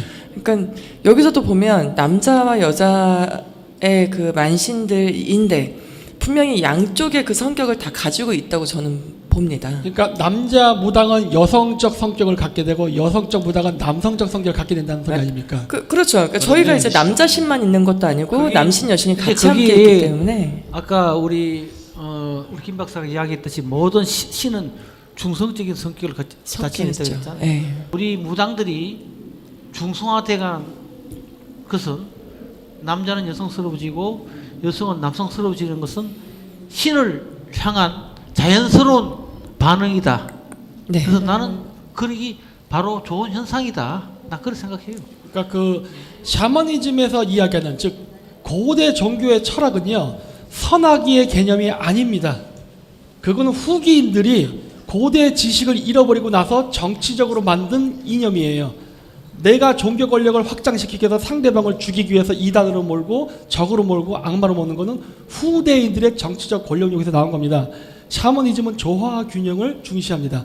선과 악이 아니에요. 남자는 선, 여자는 악, 양 이런 개념이 아니라 나와 너예요. 그냥 남자와 여자. 그래서 그 사마천 사기를 보면은 흉노가 유방을 잡아서 한나라가 멸망 직전에 갔을 때 뭐 여자도 갖다 바치고 먹을 거 많이 줘서 야만적 한나라 그 흉노의 왕을 기쁘게 해줘서 탈출했다. 그래서 우리의 전술이 뭐 뛰어났다 이런 거짓말을 하는데 그게 아니라 샤먼들은요 전쟁할 때 고대는요 왕들이 전쟁할 때 반드시 샤먼에게 물어봤어요.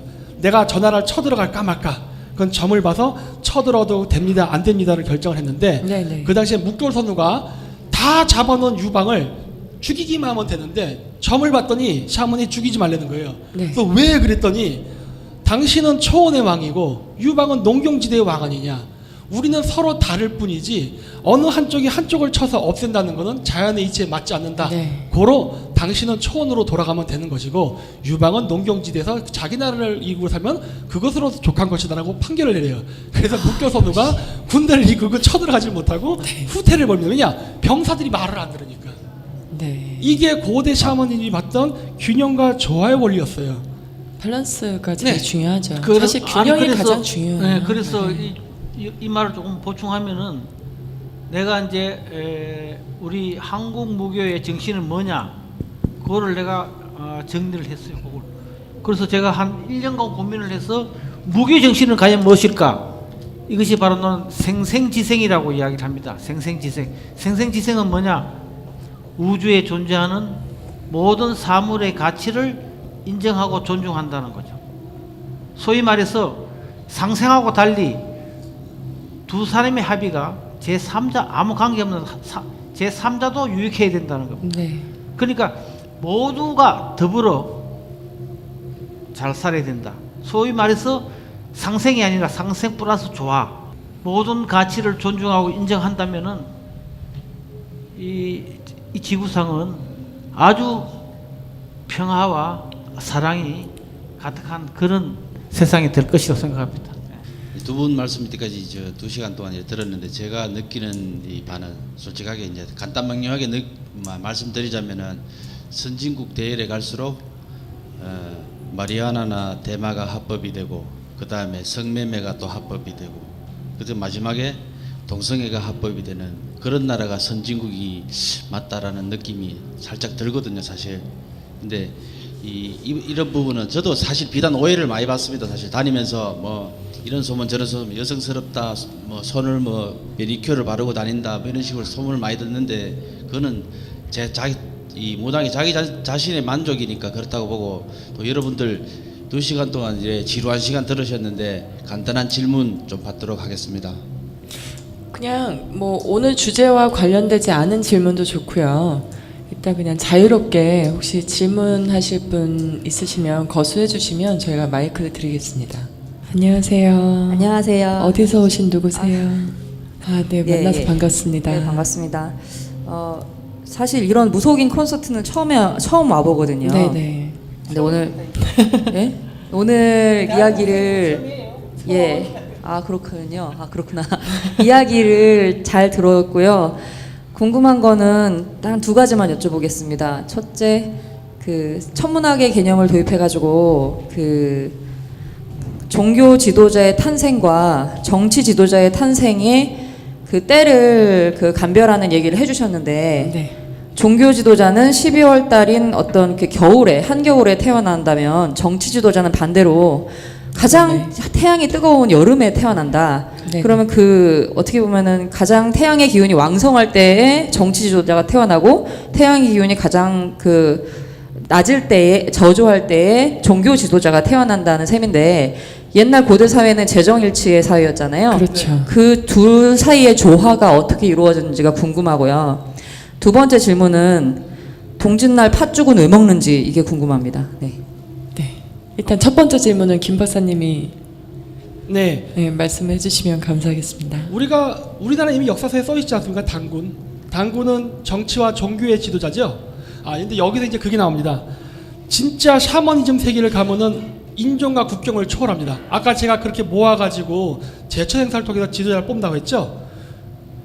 쉽게 얘기하면요, 우리나라 대통령 중에 오바마 같은 사람이 대통령이 될 수 있는 겁니다. 미국처럼. 즉 우리는 한국의 지도자는 한국인에 대한 고정관념이 있죠. 고대에 네. 그런 거 없었습니다. 왜냐? 천선을 받아서 뛰어난 인재가 태어나면 그 아이가 지배자의 자격을 가졌기 때문에 한국에서 대통령이 될 때 미국인이 돼도 되고, 아프리카 사람이 돼도 되고, 한국 사람이 돼도 되고, 그만이에요. 뛰어나기만 하면 되는 겁니다. 다만 이 예년에 그 종교 계급과 정치 계급이 그 엘리트 집단을 형성했습니다. 이게 조선 시대는 문반과 무반에서 양반으로 갈라지게 되는 거예요. 유교화되면서. 그랬는데 종교 지도자는요, 보통 여자가 많이 나왔습니다. 네. 그리고 정치, 아무리 그 싸움하는 거 보니까 남자였어요. 그러다 보니까 종교 지도자인 여자와 정치 지도자인 남자가, 즉 두 엘리트 세력이 네. 정략 결혼을 통해서 태어난 혼혈아가 바로 정치와 종교를 아우르는 자, 즉 당군이 된 거거든요. 네. 그래서 양 두 세력이 계속 지속적으로 이렇게 결혼을 하면서 그 고대 샤먼 국가의 통치를 해왔습니다. 우리가 동의할 때 이자 있죠. 이자는 활궁의 큰 대자죠. 저는 이걸 어떻게 보냐 그러면요, 활궁은 뱀을 상징하고 대는 새를 상징한다. 저는 이렇게 봅니다. 우리가 사람이 죽었을 때 조의를 표할 때 조자가 활궁에다가 짝대기 쫙 끈 거죠. 네네. 뱀은 죽었을 때만 일직선으로 펴지는 겁니다. 예. 이 말은 무슨 말이냐 그러면, 뱀족은 바로 종교 지도자를 갖고 새족들은 정치 지도자를 갖다. 제가 이거를 동의가 가지는 의미란 글을 쓰면서 제가 쭉 이야기를 했는데, 이건 나중에 이제 기회가 되면 더 말씀을 드리기로 하고, 아니면 인터넷에 검색하면 나올 수도 있습니다. 그런데 바로 이것이 뱀족과 새족의 만남이 정치 지도자와 종교 지도자의 결합이다. 이렇게 제가 보충 질문을, 우리 바로 이족들이 그런 성향을 띠고 있다는 것을 제가 말씀드립니다. 그래서 황제 신동과 황제 헌원과 염제 신동이 사촌지간이지만 교대로 결혼을 하면서 염제 신동의 딸이 니조가 황제 헌원의 부인이 되잖아요. 그럼 서로 결혼을 하면서 서로 왕위를 교대로 이어오다가 그러니까 요순 우 시절 앞에부터 전후 고향 시대부터 자기들이 독점하게 되는 겁니다. 예. 또 팥죽요?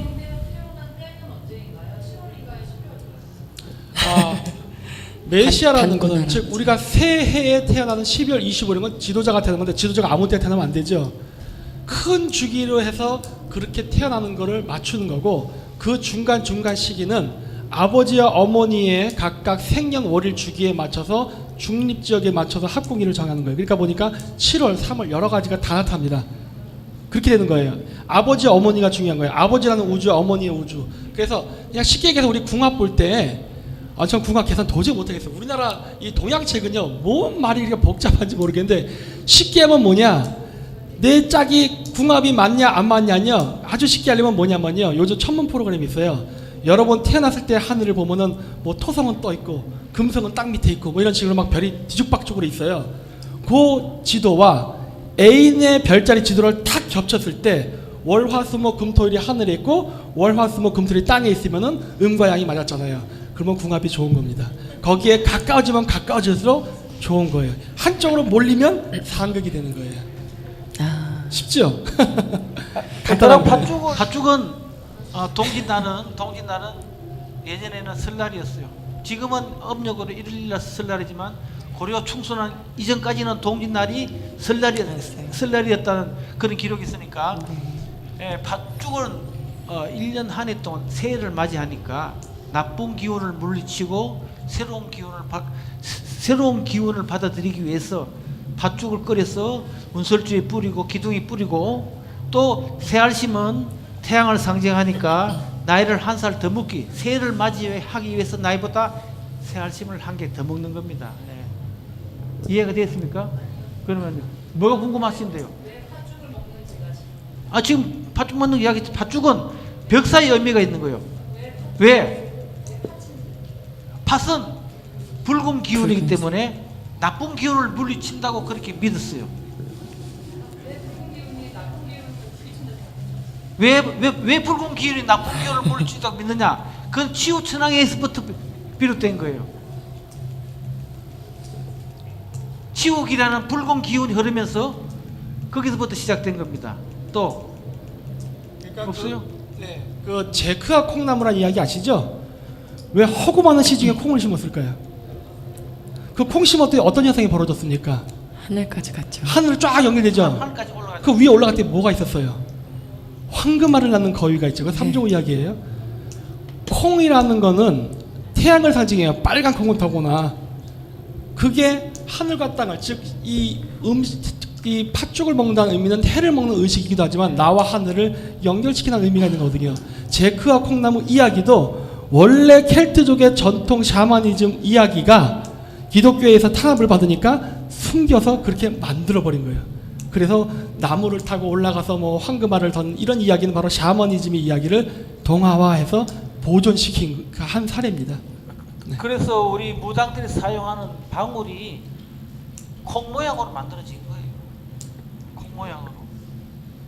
네, 김 박사님 저 경주에서 오셨다니까 질문을 하나 더 던지겠는데 네. 경주에 보면 첨성대가 있잖아요. 네. 첨성대가 있는데 그게 뭐 선덕여왕 제2 시절에 이래 건축을 했다고 유래가 되어 있는데 그 첨성대가 우리 동양에서 순수하게 경주에만 유래되는 건지 그게 참 묻고 싶거든요. 그러니까 뭐 첨성대 모양을 굳이 따진다면야 신라밖에 없죠. 네. 근데 중요한 건 형태가 아니라 본질이거든요. 그렇죠. 예, 뭐 하는 데였냐가 중요한 겁니다. 그런데 지금 제가 아직 경주는 다 조사를 못했지만은 네. 지금 현재 제가 추정을 하는 거는 그게 분명히 그 경주라는 도시를 건설했을 때 중심점이 아니었나라고 추정을 해요. 그 지역이. 그 지역을 중심으로 동서남북 방향을 정하고 별자리에 맞춰서 도시 건설을 했던 기준점. 예를 들어서 그 대표적인 사례가 이 서울 한양의 중심점은 어디일 것 같습니까? 한양의 중심지 종각입니다. 보신각. 보신각이 한양의 중심지예요. 왜 중심지냐? 보신각에서 오늘날은 막 후손들이 못 나가지고 막 건물을 막 때려져서 저렇게 됐지만 보신각 종을 기준으로 해서 춘분 추분 때 동대문을 바라보잖아요. 그건 태양이 동대문에서 딱 뜨는 게 보입니다. 그래서 해가 질 때 서대문으로 져요. 예. 하지 때는 보신강에서 봤을 때 낙산에서 떠서 인왕산으로 집니다. 네. 이런 천문현상을 볼 수가 있어요. 근데 지금은 건물을 대따 지어놔서 아무것도 안 보여요. 옛날 땐 그쪽을 통해서 기운이 들어온다고 생각했는데 지금 다 막혀 있는 거죠. 뭐 어쨌든 간에 그런데 신라의 첨성대도 전체적으로 봤을 때는 뭐 건물이 없고 하니까 알 수는 없지만 네네. 전체적으로 봤을 때 그럴 거라고 지금 저는 추정을 하고 있어요. 네. 혹시 또 질문 없으십니까? 네. 네. 네, 저는 용산에서 온 차옥덕 박사라고 합니다. 아, 네, 반갑습니다, 네. 선생님. 일단 오늘 제1회 무속 토크 콘서트를 이거 열은 그 주최자 네. 여러분들한테 참 감사하고 여기 이렇게 모이신 여러분들이 우리 전통 무속과 우리의 그 하나의 국가의 을을 세울 하나의 깨알들이라고 생각해서 참 반갑고 기쁩니다. 네, 그리고 오늘 그 강의한 내용들 중에서 다들 좀 하나 조금 고쳤으면 하는 용어가 있는데 네네, 7, 말씀. 80년대부터 인간에 대한 이해를 할 때 남성은 남성답고 여성은 여성답고 이렇게 이분화된 그런 언어를 지양 고치도록 하게 된 그러한 그 심리적인 그 결과물이 나와 있는데 인간이 뭐 중성이라는 말을 안 쓰고 양성적이라는 말을 씁니다. 양성. 네. 예, 그래서 여기 남자라 해서 전부 남자다운 요소만 있는 게 아니고 여자라고 해서 여자다운 요소만 있는 게 아니고 한 인간이 각각 남성적 여성 요소를 그 개인마다 조금 비율이 다르게 있을 따름이지 그래서 중성이라는 용어를 안 쓰고 양성적인 인간 그 중에서 약간 비율만 조금씩 틀리다 이렇게 지금 심리과학적으로도 이해를 하고 있으니까 사람을 대할 때나 내 자신을 분석할 때 그런 용어를 도입을 해서 하면 훨씬 인간에 대한 바른 이해가 씁니다. 이 시대에 맞는 용어. 감사합니다. 중성이 아니라 양성. 감사합니다, 선생님. 감사합니다. 네, 감사합니다. 아, 저희가 또 좋은 말씀 들었고요. 혹시 또 추가, 네, 네. 마이크. 예, 종교나 원리적인 부분은 굉장히 같다고 생각하지만 그 부패와 어떤 해결 아니면 판단 기준 그 원리에 맞춰 방은 살아가야 할 방향 그걸 묻고 싶습니다. 있잖아요. 지금 저기 지금 질문 요점도 정확하게 잘 모르겠고 살아가야 방향은 또 너무 어려운 질문이고 제가 지금 최순실이가 무당이란 말에 대해서 내가 한마디로 답변하면 원숭이가 사람 흉내를 낸다고 사람이 아니잖아요. 저는 그렇게 이야기합니다. 원숭이가 사람 흉내를 잘 내지만 사람은 아니고 원숭이잖아요. 모든 종교가 샤머니즘을 다 바탕하고 있지만 이건 기독교고 이건 불교 이렇게 이야기해요. 그렇지만 지금은 대한민국 사회에서는 무교를 폄하하기 위해서 무당들을 나쁘게 이야기하기 위해서 비슷한 형태에 나오는 건 전부 다 무당으로 미신으로 갖다 붙이면서 무당을 공격한단 말이에요. 그게 이제 잘못됐다는 이야기고 네.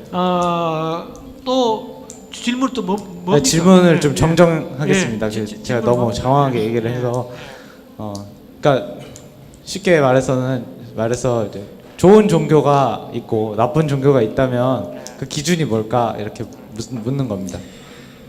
좋은 종교, 나쁜 종교 기준은 사람들마다 개념이 다 틀리겠죠. 저는 종교가 가지는 목적은 바로 종교의 존재 가치는 얼만큼 인류 사회를 인간들을 인간답게 살 수 있게 하고 인류 사회를 평화롭게 할 수 있느냐 여기 목적을 둬야 된다고 생각해요. 그래서 나는 샤머니즘의 정신, 내가 아까 이야기했던 우리 무교의 정신, 생생지생이 바로 가장 모든 종교가 추구해야 될 정신이다. 원래 고대 샤머니즘에는 사원이 없습니다. 그 좋은 땅이에요. 그냥 성산이 그냥 그 자체로서 사원이지 어떤 건물을 짓지 않았어요. 하지만 우리가 점점 뭐 황룡사 뭐 9층 석탑이라 목탑이라 등등 오늘날 우리가 서울에서 보는 대형 교회가 이거 생긴 거는 권력 때문에 생긴 거지 종교 때문은 아니에요. 그렇죠? 불교가 초창기에 한국에 들어왔을 땐 권력자를 중심으로 퍼졌지 밑으로부터 올라간 종교 아니었죠? 이 원래 종교라는 건요 그냥 인간의 삶과 죽음에 대한 철학적 질문의 시작인데 후일에 가면은 이것이 정치 권력화되면서 그런 문제가 발생한 겁니다.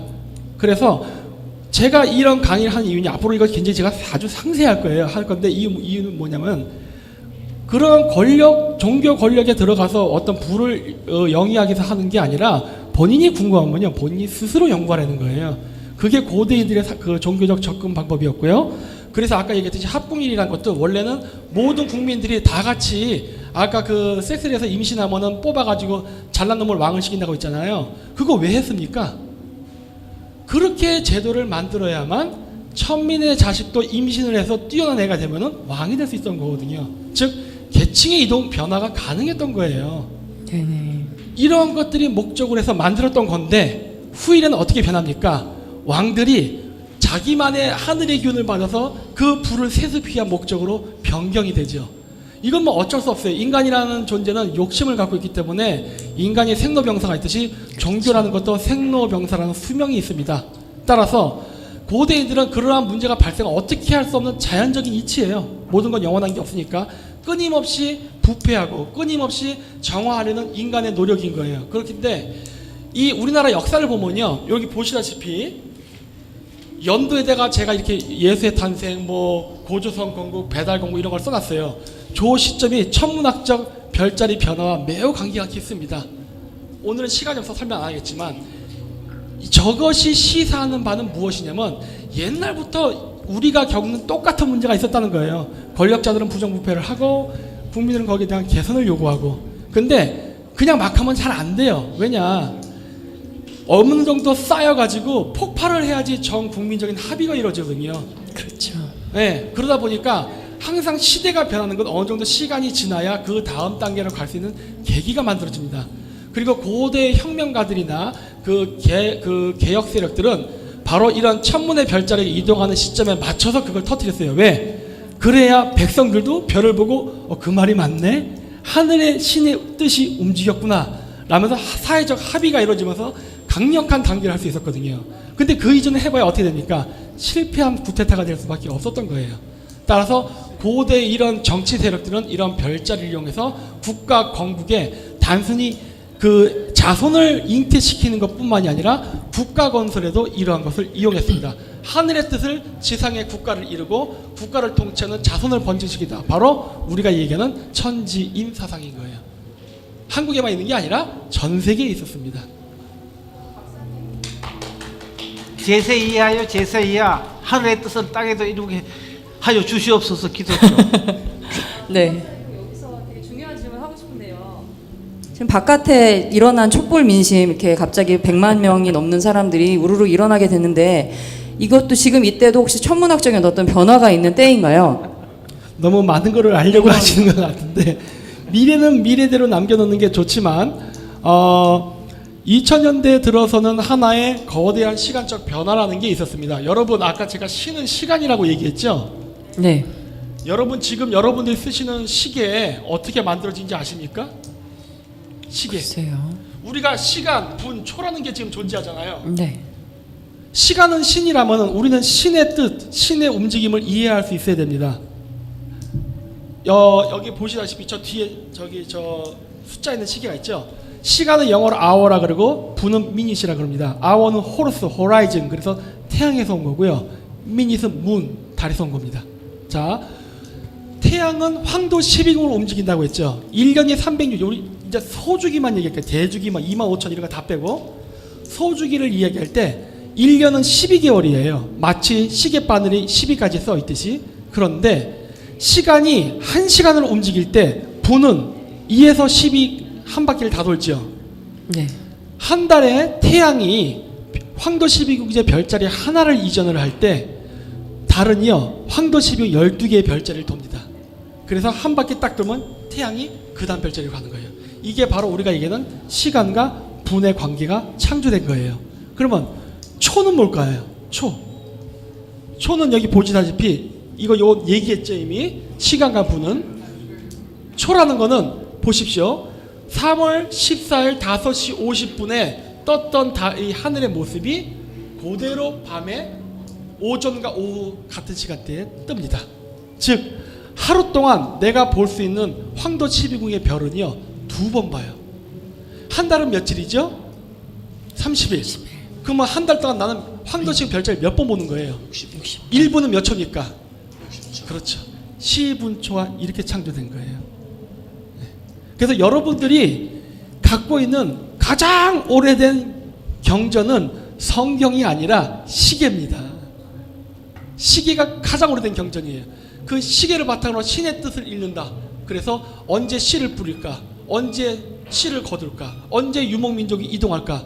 이 하늘의 신의 뜻에 따라서 고대인들은 움직인다고 해요. 오늘날 이 신의 뜻이라고 안 하고 이거를 시간이라는 단어로 대체해서 쓰는 거죠. 왜냐?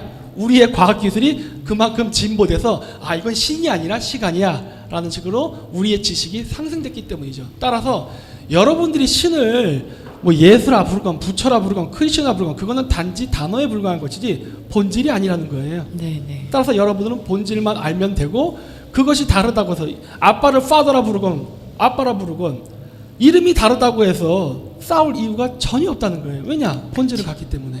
네. 관련이 있는데 그분은 말씀드릴 수 없습니다. 그거는 할 수가 없어요. 왜냐면은 아니요.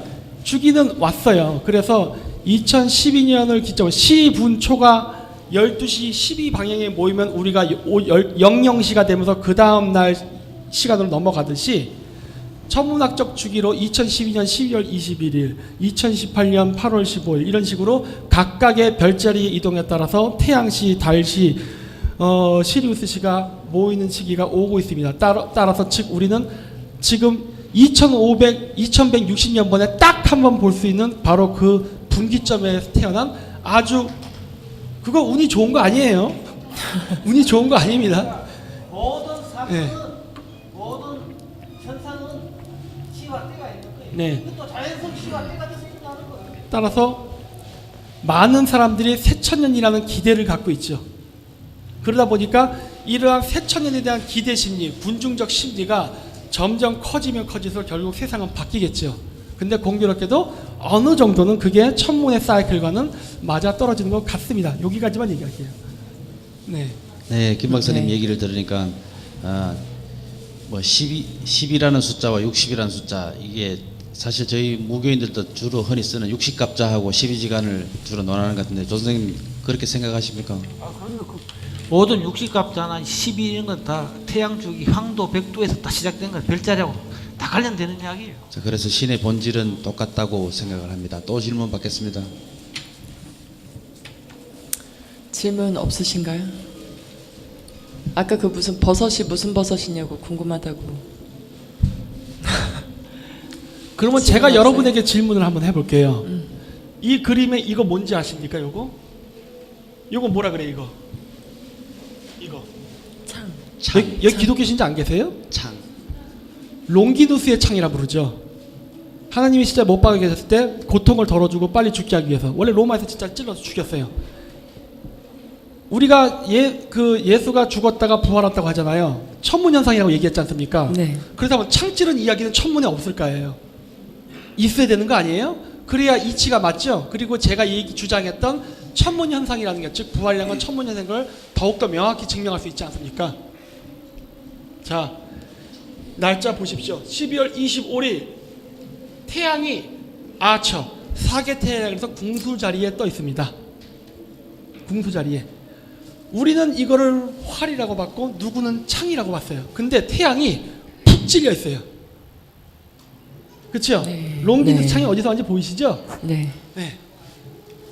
그래서 이거는 서양의 아우토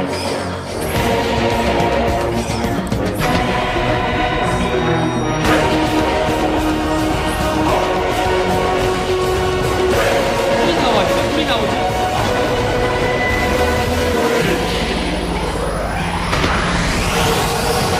나와요. 여기까지. 이게 뭘 상징할까요? 물이 비가 막 내리죠. 네. 물남자 뭐예요? 물병자리 지대. 부활을 하기 위해선 찔려 죽어야죠. 롱기누스의 창에 찍던 화살이 찔려 죽던 화살을 뿅 쐈더니 어떻게 돼요? 태양이 탁 나타나죠. 메시아의 재림을 뜻하는 거거든요. 왜냐? 아까 신을 만나기 위해서 막 마약을 먹는다 그랬죠. 향수의 기원이 거기서 온 겁니다. 그래서 향수 광고는요 이런 샤머니적 요소가 굉장히 광고에 많이 들어가 있어요.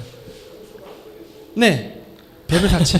그러니까 그런 것도 샤먼의 그런 이야기를 알아야 광고에 그렇죠. 활용하죠. 우리는 전혀 이쪽 모르잖아요. 아까 이제 네.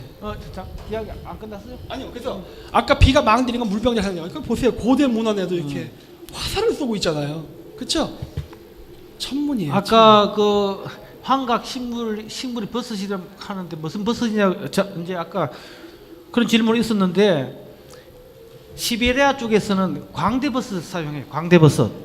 그리고 북아메리카 쪽에서는 다투라나 페요타라는 버섯을 사용하고 멕시코의 마스텍 족들은 시루시벳이라는 버섯을 사용합니다.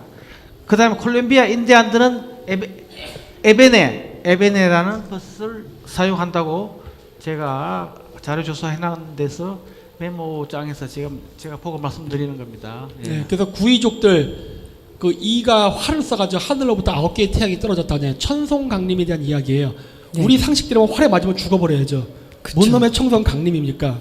예수님도 활에 창에 확 찔려서 죽어버려야죠. 왜 부활해버립니까? 그런 어떤 신비적 종교주의가 아니에요. 그러니까 천선이 내려오는데 그 천선이 내려오는 날짜는 12월 25일이라는 천문학적 이야기를 하는 거고, 그거는 죽어야, 즉 어둠, 동지가 끝나고 새로 다시 낮이 길어지는 새천년이 와야 새로운 메시아가 온다는 이런 천문학적 현상을 인간의 지도자, 즉 정권 교체와 맞물려서 묘사한 것뿐이에요. 네, 그거에 대한 상징적 의미입니다. 오늘 너무 긴 시간 같이 함께 해주셔서 감사하고요. 사실 지금 대한민국은 시끄러운 청와대와 국회 때문에 온 국민이 진통을 앓고 있지만 저는 그렇게 생각합니다. 진통이 있어야 새로운 생명이 태어나듯이 분명히 이 지금 시기의 시점은 어쩌면 필요한 시기라고도 생각이 돼요.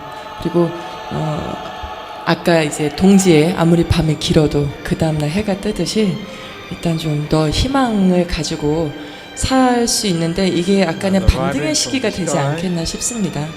오늘 저희가 이제 무속 토크 콘서트 제 1회를 정말 부족한 게 많고 또 준비도 좀 완벽하지 않은 상태에서 시작을 했는데요. 오늘 김정민 박사님 모시고 또 조성재 선생님 모시고 또 신성구 선생님과 함께 나름 열심히 한다고 준비는 했는데 어떻게 들으셨는지 모르겠습니다.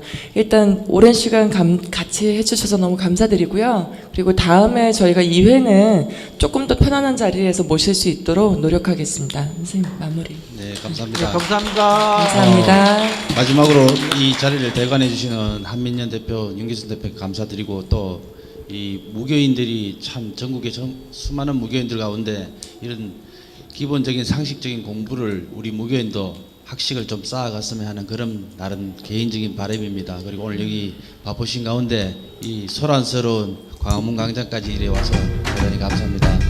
감사합니다.